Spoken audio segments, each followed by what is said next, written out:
bombed. Lance Lynn battled through 4 innings. We knew our bullpen was one of the big strengths of our team. Daniel struggled a little bit. We had to go get him and burn Adam in a spot we usually wouldn't use him in. But there was no tomorrow, so I mean, their team was littered with big leaguers. The passion in this building was absolutely incredible. When Arise hit both those homers, to see them guys come out of the dugout, to see, I wanted to match, I told the guys before the game, I wanted to match their passion. I had played over there. I'd been a part of that, coming out of the dugout and jumping around and being part of the Leones in Caracas. So I wanted to match that. I wanted us to meet our guys at home plate as well. And when Trey clipped that ball, honestly, I saw about 35 guys, including the coaches, kind of black out and lose their mind for a minute. So it was just an awesome moment. You're right. And Mark, of all the games you've been part of, where is that one ranked? It's right up there. I mean, obviously, I was injured with the San Francisco Giants when we won the World Series in 2010. To be a part of that, I mean, before the last pitch is thrown with Brian Wilson and Nelson Cruz, you kneel down and you just take yourself back through the battle to get to the big leagues, and you're going to be on the greatest team in the world once that last pitch goes past Nelly Cruz right there. It's up there. It's top 3 for me. It really is. That was a special game played by super talented big leaguers on both sides. Ron, right here. What do you attribute Bart's arm slot problems out there to? And looking back, would you, if you had to do it again, get someone up earlier? You know, the problem with that is once we get someone up, they got to come in. We are, you know, dealing with some parameters to try and protect these guys that I knew we had to face 3 batters once he came in. Adam was going to take his second. A lot of these guys can get up super quick. This is getting towards the end of spring training for a lot of these guys, and to pitch in a World Series environment, if you lose your mechanics, you don't have time to go to a backfield and hide and work on it. So I know, hey, no one's happier than him when Trey hit that baseball. You had mentioned Arise a few questions ago. What did you think of his overall performance from your perspective? Well, I think he won the batting title, if I'm not mistaken, right?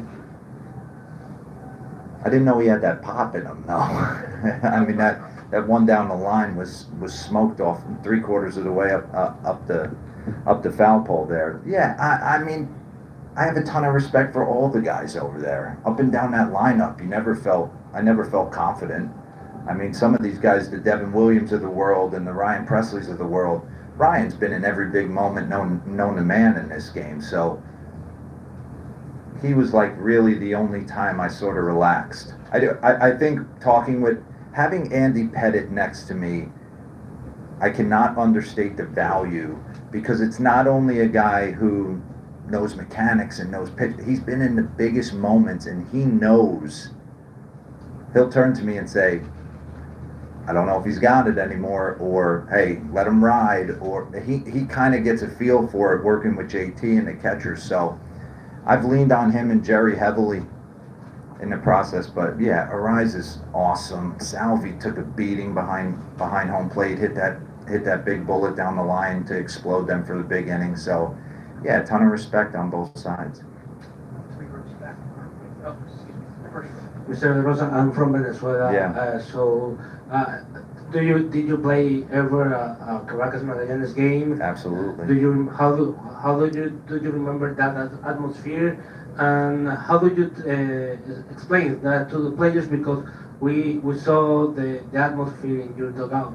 Yeah, I mean, I remember being on the bus ride over to Magallanes and a lot of the guys telling me, you're in for a treat here. I did not expect what I was going to get when I got over there, but just the passion with which they play is kind of unmatched, and that's why I wanted to have a meeting before we went out there. I knew we were going to be in a hostile environment. Even though we're in the U.S., I knew we were going to be kind of kind of like a road game for us. So I just wanted our guys, when we got rolling, to kind of come out of the dugout and kind of send a message that we were going to match their energy. Mark, congratulations on the victory. Thank you. But now you guys have a Yeah. quick turnaround to face Cuba, and you use 6 relievers today. Yeah. How's the situation look for tomorrow's game? You have an idea who might be starting? Yeah, we're going to hand the ball to Adam Wainwright. I mean, he's pitched in every big game known to man. We can cover it. I know we used a bunch of relievers, but we can cover it. We have some starters that can go. We'll check with some guys who with the potential of maybe going back-to-back days.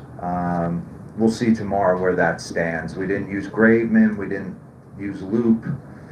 One thing I'll say too, Adam Ottavino hadn't pitched in a while. He came in tonight and looked awesome in his inning. So, yeah, we'll be up pretty late tonight.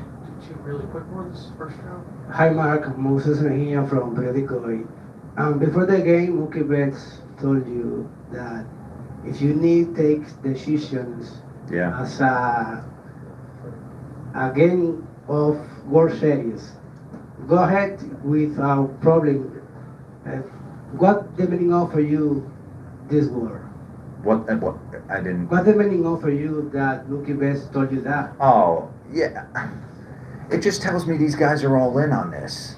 I know it's hard for parent clubs to understand, but when it starts to come together and you feel like a team and you have to match the energy in this building or you're going to get beat.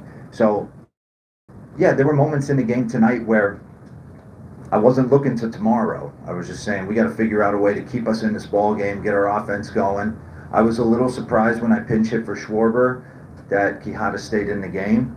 Maybe they couldn't get anybody up in time, and then Pete throws a lawn dart out there to kind of get us going. So there were moments in this game that, yeah, we got super real. Like I said, I turned to Andy. I'm like, man, what did we get ourselves into? This is like the real deal here.